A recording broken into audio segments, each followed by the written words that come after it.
할렐루야.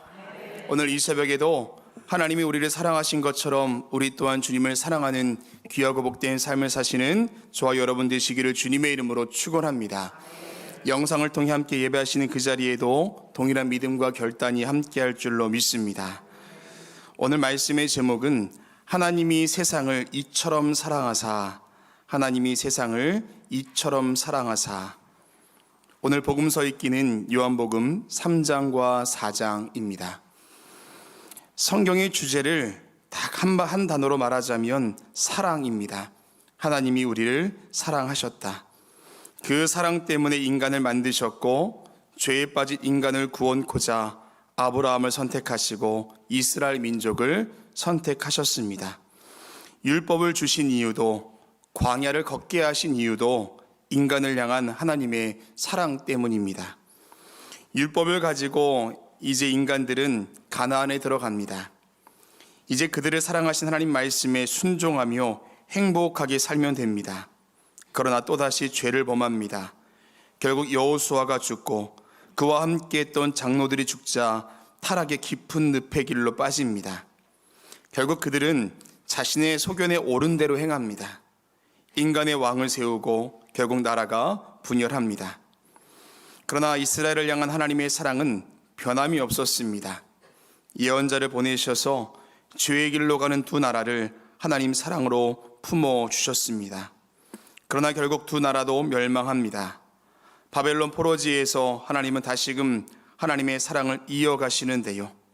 다니엘을 통해서, 에스겔을 통해서 하나님은 여전히 그들과 함께하고 계심을 말씀하셨습니다. 철이 들어 돌아온 이스라엘 백성들, 성전을 짓고 성벽을 짓습니다. 엉엉 울면서 율법도 낭독했습니다. 그런데 그게 얼마 가지 않습니다. 제사장은 부패했고 가족들도 깨어지고 11조도 인색해지고 백성들의 마음들도 강팍해졌습니다. 다시금 하나님의 사랑을 잃어버린 것입니다. 주전 400년경 구약의 마지막 예언자 말라기를 보내시는데요. 말라기 1장 2절 상반절에 내가 너희를 사랑하였노라. 하나님의 사랑의 고백 앞에 이스라엘 백성들은 2절 하반절에 주께서 어떻게 우리를 사랑하셨나이까? 하나님 대체 우리를 어떻게 사랑했다고 하시는 겁니까?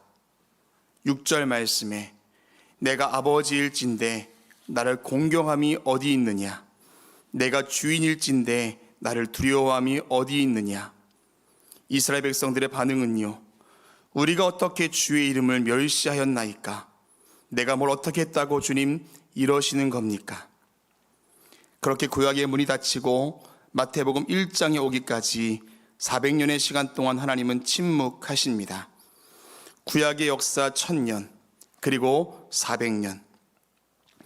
1000년 동안 하나님은 한결같이 이스라엘을 사랑하셨으나 결과는 하나님이 어떻게 우리를 사랑하셨습니까? 내가 어떻게 주의 이름을 멸시했다고 하시는 겁니까? 그렇게 하나님께서 이스라엘 백성들을 생각하시며 400년 동안 침묵하시며 눈물을 흘리셨습니다. 그 기간 동안 하나님을 떠난 이스라엘 백성들은 역사 속에 큰 풍랑을 만나게 됩니다.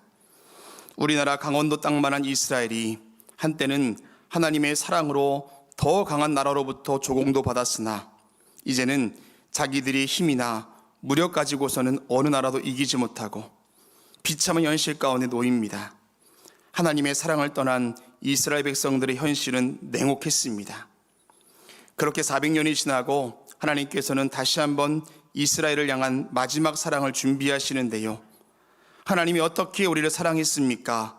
라는 이스라엘 백성들의 반응에 하나님이 세상을 이처럼 사랑하사 독생자를 주셨으니, 하나님이 세상을 이처럼 사랑하사.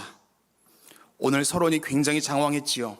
그런데 이처럼 사랑하신 주님의 사랑이 그 1000년의 시간, 그리고 400년의 시간, 결국 예수 그리스도를 보내시기까지 하나님께서 하신 사랑, 그것이 바로 요한복음 3장 16절에 이야기한 하나님께서 세상을 이처럼 사랑하신 하나님의 사랑이었다라는 겁니다. 그리고 인간을 지은 하나님이 결국 인간 손에 죽으시며 마지막 사랑을 확증하셨습니다. 그렇다면 그 사랑을 받은 우리는 어떤 삶을 살아야 할까요? 오늘 본문의 말씀을 통해서 은혜를 나누고 함께 기도의 제목을 얻고자 합니다. 첫 번째는 거듭남의 삶을 살라입니다. 거듭남의 삶을 살라. 니고데모는 전통 바리새인이요 유대인의 관원으로서 율법을 통해서만 구원을 얻을 수 있다고 믿었던 사람입니다. 그런 그가 밤에 예수님을 찾아왔습니다. 예수님은 그에게 하나님 나라를 보는 것, 즉 구원의 비결이 거듭남에 있음을 알려주셨습니다. 거듭이라는 말은 원어로 아노덴이라고 하는데요. 이 말은 장소적인 의미로 위로부터, 시간적인 의미로 근본적으로, 그리고 다시라는 이 세 가지의 말을 다 포함하는 단어입니다. 위로부터, 근본적으로, 다시. 그래서 거듭나다라는 말은 위로부터 다시 태어나다라는 뜻을 갖고 있습니다. 그렇다면 어떻게 위로부터 다시 태어날 수 있을까요? 오늘 본문 5절 말씀에 예수께 대답하시되 진실로 진실로 내게 이르노니 사람이 물과 성령으로 나지 아니하면 하나님의 나라에 들어갈 수 없느니라. 물과 성령으로 나지 아니하면, 디도서 3장 5절에서 물과 성령이 어떤 의미인지 설명합니다. 오직 그의 긍휼하심에 따라 중생의 씻음과 성령의 새롭게 하심으로 하셨나니, 물과 성령으로 씻음을 얻고 새롭게 하심을 입을 때 거듭남에 이룰 수 있다라는 것입니다. 물과 성령은 전혀 다른 차원의 이야기가 아니라는 것입니다. 씻음도 새롭게 함을 얻는 것도 한 가지의 문제를 해결할 때 가능하다는 것이죠. 그것이 바로 죄의 문제입니다. 죄로부터 씻음을 얻고 죄로부터 새롭게 될 때 거듭남을 누릴 수 있다라는 것입니다. 사랑하는 여러분, 우린 살면서 죄의 문제에 대해서 대수롭지 않게 여길 때가 있습니다. 왜냐하면 똑같은 죄의 문제로 넘어지는 스스로를 보기 때문입니다. 왜 넘어질까요? 내 힘으로 그 죄를 이기려고 해서 그렇기 때문입니다. 죄의 문제는 내 힘으로 감당할 수 있는 것이 아니라 오직 예수 그리스도의 이름으로 대적할 때 해결되는 줄로 믿습니다. 연약함을 인정하며 예수 그리스도의 보혈을 구할 때 성령께서 오사 우리로 하여금 승리할 수 있도록 도와주신다라는 겁니다. 요한복음 16장에서는 그 성령께서 우리 죄에 대하여서 책망하신다라고 이야기합니다. 요한 웨슬리도 죄의 문제 앞에 성령께서 하시는 일이 너무나 크다는 것을 말씀하셨습니다. 즉 거듭남의 삶이란 물과 성령으로 우리를 정결케 하는 삶, 하나님의 은혜와 성령의 능력에 힘입어 정결한 몸과 마음을 가지고 거듭남의 은혜를 누리는 것, 이것이 바로 거듭남의 삶인 줄로 믿습니다. 하나님께서 이처럼 사랑하신 죄 많은 우리에게 주신 것이 바로 거듭남, 그 구원의 열쇠인 줄로 믿습니다. 사랑하는 여러분, 오늘도 거듭남의 은혜, 물과 성령으로 죄의 문제를 이기며 복된 한날을 사시는 저와 여러분 되시기를 주님의 이름으로 축원합니다. 두 번째, 하나님만 바라보며 살라입니다. 하나님만 바라보며 살라.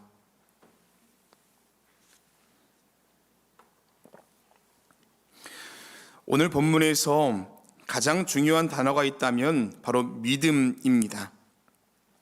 믿음이라는 것은 눈에 보이는 것도 아니고 글로 배울 수 있는 것도 아닙니다. 믿음이 뭘까요? 여러분 지금 의자에 앉아 계시는데요, 혹시 의자가 무너질까봐 불안해서 반쯤 걸쳐 앉아 계신 분 계십니까? 아무도 없을 겁니다. 내 몸의 무게를 의자가 다 받아줄 거라는, 내 무게를 의지해도 무게가 무너지지 않을 거다라는 믿음이 있기 때문입니다. 그렇다면 우리 믿는 자에게 있어서의 믿음은 무엇이겠습니까?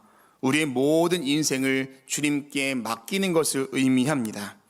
때론 고난이 와도, 삶의 어려움이 와도 낙심하지 아니하고 좁은 길을 걸어도 기쁘게 걸을 수 있는 것 또한 믿음을 가지고 살아가는 저와 여러분 가운데 주시는 하나님의 은혜인 줄로 믿습니다.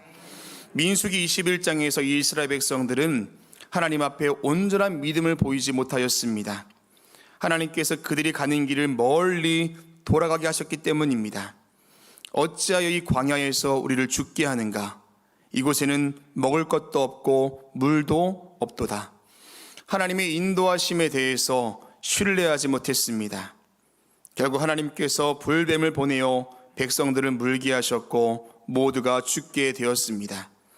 모세가 간절히 기도할 때에 하나님께서 불뱀을 만들어 장대 위에 매달아 이를 보면 살리라 말씀하셨습니다. 여기서 중요한 것은 이를 보면입니다. 네 눈을 들어서 그걸 바라보는 그 결단이 바로 믿음이라는 것입니다. 오늘 본문 14절에 모세가 광야에서 뱀을 든 것 같이 인자도 들려야 하리니 라고 이야기합니다. 예수님께서 십자가에 달려 죽으실 것을 말씀하시는 것이지요. 이때 15절 말씀에 이는 그를 믿는 자마다 영생을 얻게 하려 하심이니라 이야기합니다. 이를 믿는 자마다 무슨 말일까요? 십자가에 달리신 예수 그리스도를 바라보는 자마다 눈을 들어서 십자가에 계신 예수님을 바라볼 때 영생을 얻을 수 있다라는 것입니다. 이것이 믿음이라는 것이지요. 그 16절 말씀에 하나님이 세상을 이처럼 사랑하사 독생자를 주셨으니 이는 그를 믿는 자마다, 우리를 사랑해서 보내주신 독생자 예수 그리스도를 믿는 자마다. 어제도 말씀드렸습니다. 예수님께서 이 땅에 오심은 인류의 구원을 위해서입니다. 그러나 누구나 구원에 이를 수 있지만 아무나 구원을 얻을 수는 없습니다. 이를 믿는 자에게만 구원의 은혜가 임한다라는 것입니다. 볼링을 할 때 보십시오. 가고자 하는 방향에 찍혀있는 점을 봐야 공이 그쪽으로 굴러갑니다. 우리의 인생도 무엇을 바라보느냐에 따라서 그 인생이 흘러가기 마련입니다. 뱀에 물려 죽어가는 나를 바라보는 사람은 그냥 죽는 것이고, 끝까지 주님을 원망하는 사람도 그냥 죽는 겁니다. 이는 그를 믿는 자마다 전적으로 인생을 주님께 맡기고 주님을 바라보는 인생이 영생을 누리는 인생인 줄로 믿습니다. 이처럼 우리를 사랑해 주신 하나님의 은혜, 그 영생의 은혜를 바라보는 사람만이 축복을 얻을 수 있다라는 것입니다. 사랑하는 여러분, 오늘도 우리의 눈이 땅을 향하여 있는 것이 아니라 하나님을 바라볼 수 있는 귀한 축복과 은혜가 함께 하시기를 주님의 이름으로 축원합니다. 마지막 세 번째, 하나님의 빛으로 삶을 조명하며 살라입니다. 하나님의 빛으로 삶을 조명하며 살라. 어제 1장 말씀에서 말씀이 육신되어 이 땅에 오신 예수 그리스도가 참 빛이신 것을 묵상했습니다. 그러나 그 빛이 어둠에 비쳤으나 어둠이 그 빛을 깨닫지 못했다라고 성경은 이야기합니다.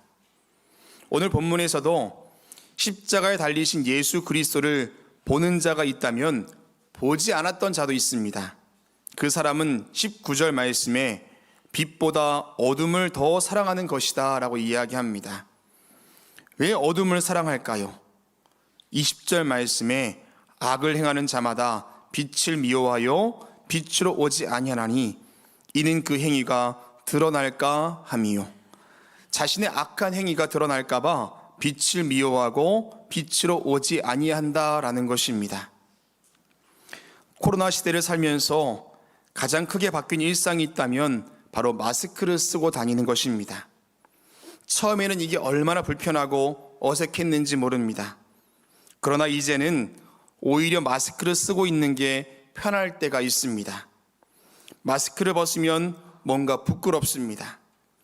이제 곧 호렙산이 시작될 때인데요.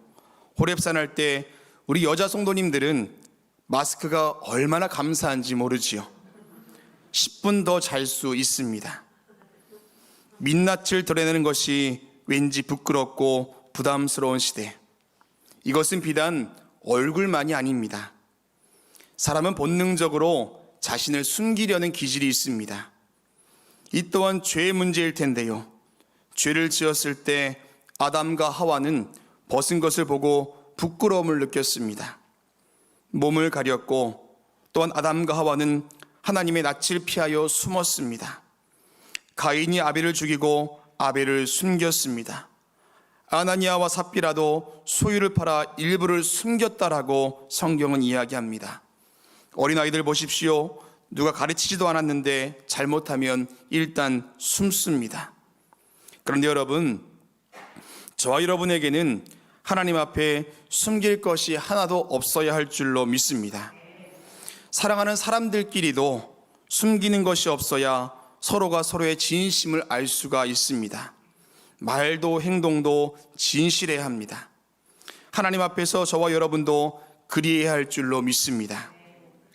하나님께서 우리를 사랑하심에 결국 십자가에 죽으셨는데요, 입고 계시던 옷이 다 찢겨졌습니다. 얼마나 수치스러운 일입니까? 때로는 넘어져서 아플 때에 그 상처의 아픔보다 수치스러움의 고통이 더 클 때가 있습니다. 예수님께서 입고 계시던 옷이 수많은 사람들이 보는 앞에서 찢겨졌습니다. 고통스러워하는 얼굴, 아파하는 얼굴, 일그러진 얼굴, 보이기 좋아하는 사람은 하나도 없습니다. 그러나 예수님은 채찍에 맞으시며 십자가를 지고 가시며 그 모습까지 보이셨습니다. 사랑하는 여러분, 하나님 앞에 우리는 숨길 것이 하나도 없어야 할 줄로 믿습니다. 우리 주님은 우리 앞에 숨긴 것 하나 없이 우리를 사랑해 주셨습니다. 죄가 있으면 죄가 있는 대로, 상처와 아픔이 있으면 있는 그대로, 일그러지고 무너져버린 일상이라 할지라도 있는 그대로 숨김없이 하나님 앞에 있는 것, 그것이 이처럼 우리를 사랑하신 주님께서 우리에게 원하시는 삶인 줄로 믿습니다. 21절의 말씀 같이 읽어보겠습니다. 21절입니다. 진리를 따르는 자는 빛으로 오나니 이는 그 행위가 하나님 안에서 행한 것임을 나타내려 함이라 하시니라. 아멘. 하나님이 사랑하는 사람은 빛보다 어두움을 사랑하는 사람이 아니라 오히려 빛으로 나아가는 사람인 줄로 믿습니다. 그 안에 드러나는 모습이 하나님 안에서 행한 것임을 나타내려 함이라. 그 삶과 진실함이 저와 여러분 삶 가운데 함께 하시기를 주님의 이름으로 축원합니다. 오늘 한 날도 하나님의 빛으로 삶을 조명하여 숨길 것 없는 인생을 사는 저와 여러분의 삶이 되시기를 다시 한번 주님의 이름으로 축원합니다. 기도하겠습니다.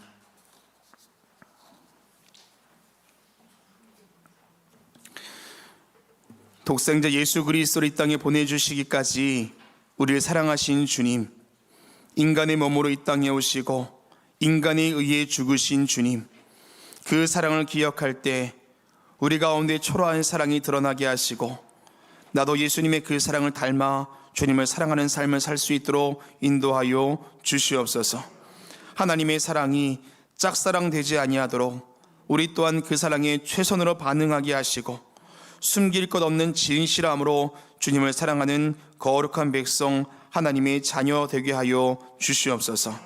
오늘도 주님께 귀한 예물 드린 손길이 있습니다. 하나님께서 받으시고 모든 드려진 예물의 정성과 마음의 중심 가운데 기도의 응답으로 역사하여 주시옵소서. 내 것이 아니라 하나님의 것을 드린 10의 1조, 마음의 헌신을 담아드린 서원의 예물과 모든 기도의 제목 가운데 함께 하시사 하나님의 뜻이 우리의 삶 가운데 이루어지며 채워지는 역사로 주님께서 함께하여 주시옵소서. 오늘도 병상에서, 중환자실에서 중요한 수술을 앞두고 여러 가지 공고함 가운데에 영상으로 예배드리는 자들이 있습니까? 하나님께서 함께하시사 찾아가 주시옵소서. 예수 그리스도의 보혈로 함께하시고 성령의 은혜로 동행하여 주시사 그 마음 위로하여 주시옵소서. 하나님께서 오늘도 승리하는 삶으로 이끄실 줄로 믿사오며 예수 그리스도의 이름으로 기도합니다. 아멘.